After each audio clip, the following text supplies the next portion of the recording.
Good afternoon respected teachers and all my dear friends. आज हम यहाँ होली का एक छोटा सा नाटक पेश करने जा रहे हैं।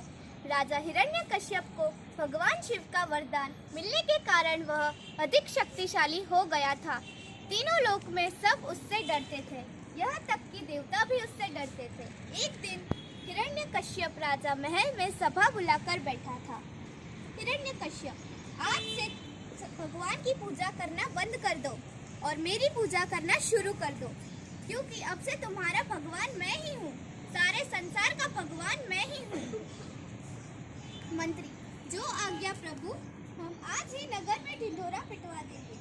राजा हिरण्य, और साथ में यह भी कहना कि अगर किसी ने हमारे आदेश का पालन नहीं किया तो उसे मृत्यु दंड दिया जाएगा। सारे राज्यों में ढिंढोरा पिटवा दिया जाता है। यह भगवान को ना मानने का कारण वाले भी हिरण्यकश्यप के डर से भगवान को नहीं मानना बंद कर देते। यूं ही कुछ महीने बीत जाते हैं और एक दिन हिरण्यकश्यप की पत्नी ने एक पुत्र को जन्म दिया। रानी, हे भगवान, मेरे पुत्र को शक्ति देना, इसे सच्चा भक्त बनाए रखना। पुत्र के जन्म की खबर सुनकर दानवराज हिरण्यकश्यप खुशी खुशी वहां जाते हैं। सिपाही, सावधान, तीनों लोक के स्वामी और हमारे भगवान हिरण्यकश्यप पधार रहे हैं। राजा, हे महारानी, मैं बहुत खुश हूँ, पर याद रहे हमारा बेटा तुम्हारे जैसा विष्णु भक्त नहीं होना चाहिए। वो मुझे भगवान मानने वाला मेरा भक्त होना चाहिए। कुछ समय बीत जाता है, प्रहलाद बड़ा हो जाता है। एक दिन राजा हिरण्यकश्यप एक अपराधी को सजा दे रहे होते हैं। महाराज, यह पंडित भगवान विष्णु की पूजा करते हुए पकड़ा गया है।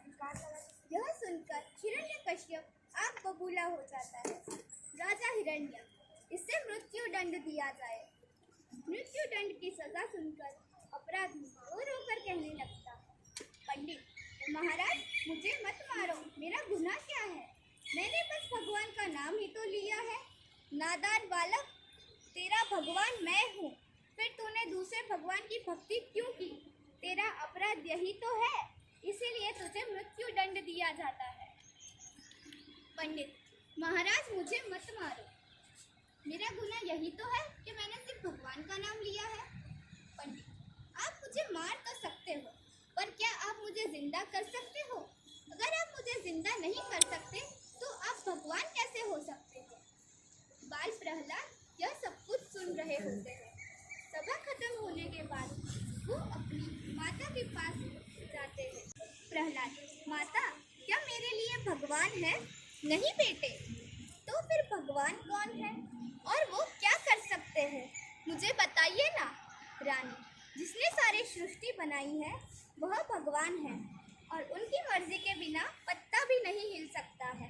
प्रहलाद, क्या भगवान किसी को भी जिंदा कर सकते हैं माँ?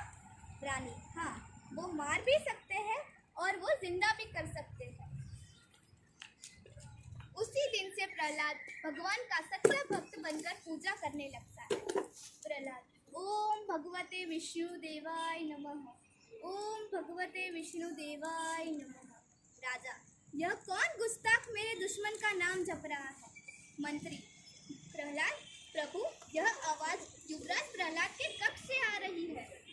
अपने ही महल में अपने ही बेटे द्वारा भगवान की पूजा किए जाने पर हिरण्यकश्यप गुस्से से आग बबूला हो जाता है और प्रहलाद की कक्ष में आता है। राजा, प्रहलाद, क्या तुझे पता नहीं कि भगवान मैं हूँ? प्रहलाद, पिताजी, आप किसी को मार जरूर सकते हैं परंतु जिंदा नहीं कर सकते, तो फिर आप भगवान कैसे हो सकते हैं? राजा, नादान बालक, तू जिस भगवान की पूजा कर रहा है वो मेरे नाम से कांपता है। बता, वो बड़ा है या मैं? प्रहलाद, उनकी भयभीत होना यह उनके ना होने का परिणाम नहीं, हो सकता है यह उनकी लीला हो।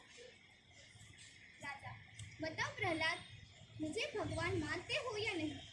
प्रहलाद, नहीं, जो जन्म लेकर मर जाता है वो भला भगवान कैसे हो सकता है? राजा, मैं अमर हूँ मूर्ख बालक, मैं ना दिन में मर सकता हूँ और ना ही रात में, ना धरती पर मेरी मृत्यु हो सकती है और ना ही आसमान में।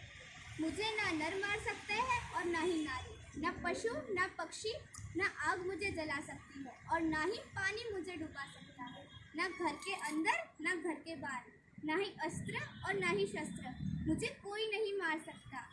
मैं ही सृष्टि का भगवान हूँ।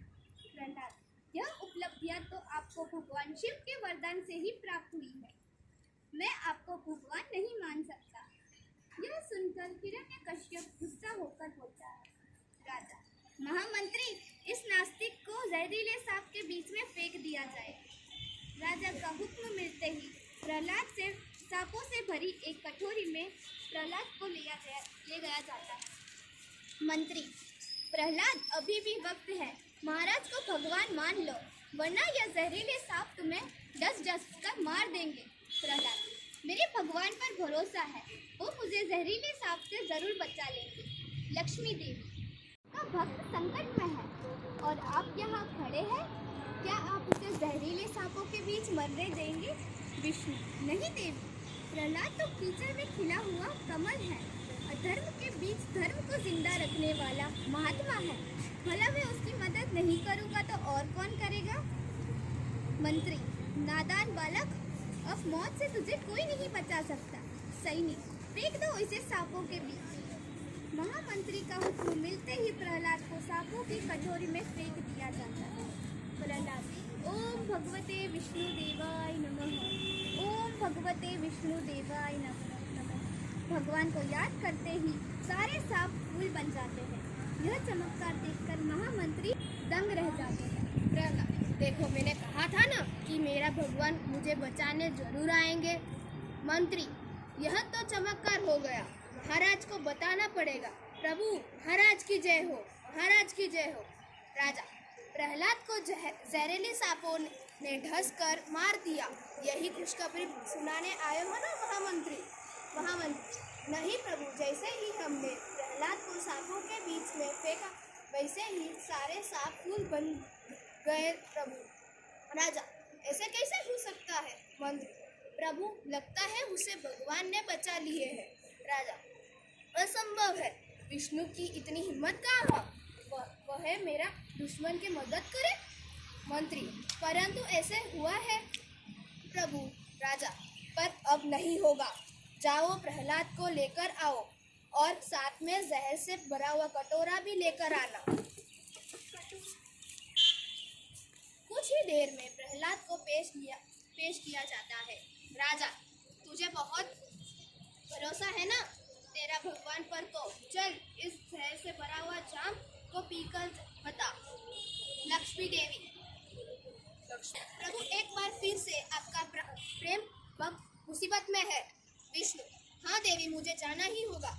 राजा, तुझे तो मेरा पुत्र कहने हुए भी लज्जा हो आती है, चल जल्दी से यह जहर से भरा हुआ कटोरा पी और तेरे भगवान को प्यारा हो जा। प्रहलाद, मुझे कुछ नहीं होगा पिताजी। ओम भगवते विष्णु देवाय नमः, ओम भगवते विष्णु देवाय नमः। जहर से भरा कटोरा दूध बन जाता है यह, और प्रहलाद बड़े आराम से उसे पी लेता है। यह देखकर हिरण्यकश्यप गुस्सा हो जाता है।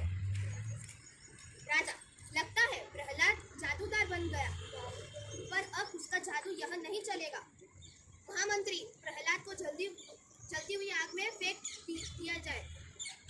हिरण्यकश्यप का आदेश ही प्रहलाद को जलती हुई आग में फेंक दिया जाते हैं, पर वह भी भगवान विष्णु अपने भक्त प्रहलाद को बचा लेते हैं। यह देखकर हिरण्यकश्यप और भी आग बुलबुला हो जाते हैं। राजा, कौन है वो गुस्ताखा जो मेरा दुश्मन की जान बचा रहा है? महामंत्री, मेरा दुश्मन को ऊंची पहाड़ी के ऊपर से नीचे फेंक दिया जाए। प्रहलाद, पिताजी, मुझे मेरा भगवान बचा रहा है, अगर आप भी जिंदा रहना चाहते हो भगवान से माफी मांग लो। राजा, इसे जल्दी से मेरे सामने से ले जाओ, वरना मैं इसे यह जिंदा काट दूंगा। हिरण्यकश्यप का आदेश मिलते ही प्रहलाद को ऊंची पहाड़ पर ले जाते हैं। मंत्री, प्रहलाद, अभी भी वक्त है, आपके पिता से माफी मांगो, जान बचा जाओगे आप। प्रहलाद, भगवान की ताकत तुम क्यों जानते हो?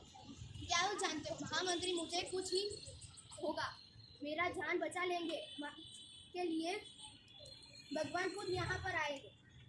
फिर प्रहलाद को ऊंची पहाड़ से धक्का दिए जाते हैं, परंतु प्रहलाद को बड़ी आसानी से नीचे उतरता देखकर सभी दंग रह जाते हैं। प्रहलाद को जिंदा देखकर हिरण्यकश्यप और से गुस्सा हो जाते हैं। राजा, यह फिर से बचा गया, आखिर यह मर क्यों नहीं रहा है? ठीक उसे वक्त हिरण्यकश्यप की बहन होलिका प्रकट होती है। होलिका, हा हा हा हा। राजा, बहन होलिका, तुम इस वक्त यहाँ? होलिका, हाँ भैया, मैंने सुना कि आपकी लाख कोशिशों में के बाद भी आपका दुश्मन मर नहीं रहा है।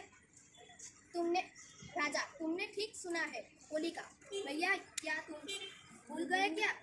भगवान शिव ने मुझे वरदान दिया है कि अग्नि मुझे नहीं जला सकती। राजा, हाँ याद है।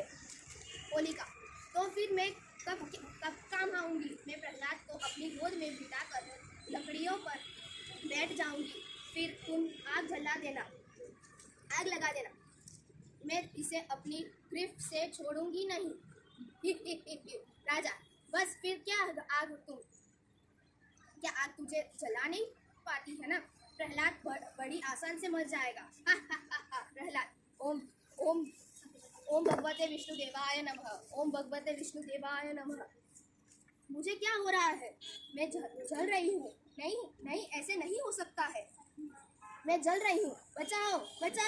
भगवान विष्णु की कृपा से एक बार और प्रहलाद की जान बच जाती है और होलिका दहन जाती है। प्रहलाद, ओम भगवते विष्णुदेवाय नमः। ओम भगवते विष्णुदेवाय नमः। राजा, असंभव होलिका, असंभव। होलिका कभी नहीं जल सकती। इसका मतलब साक्षात विष्णु ही इसकी मदद कर रहे हैं। परंतु अब इसे मेरे क्रोध से कोई नहीं बचा सकता। अब इसे मेरे क्रोध से कोई नहीं बचा सकता। लक्ष्मी देवी,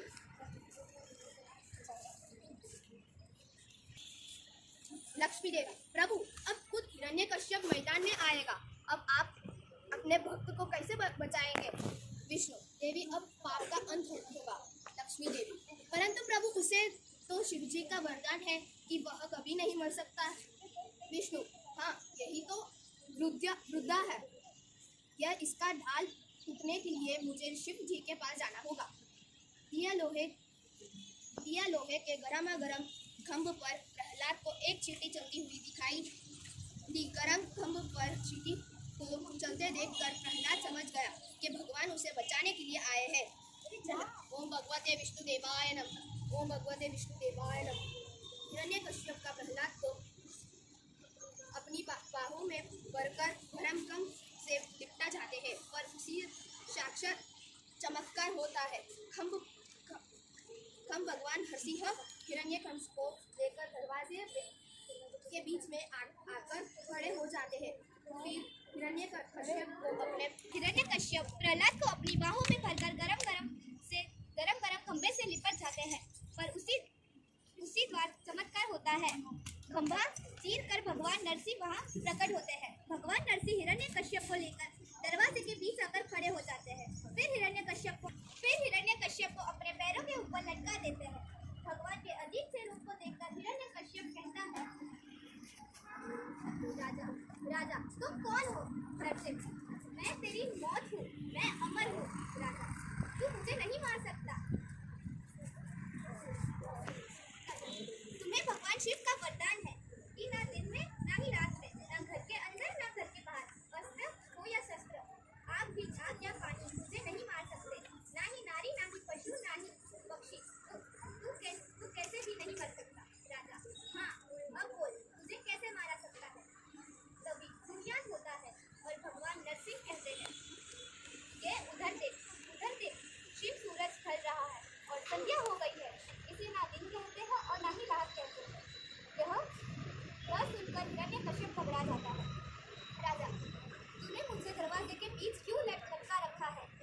तुझे वरदान मिला था कि तू घर के अंदर या घर के बाहर नहीं मर सकता, ना जमीन के ऊपर और ना ही आसमान में।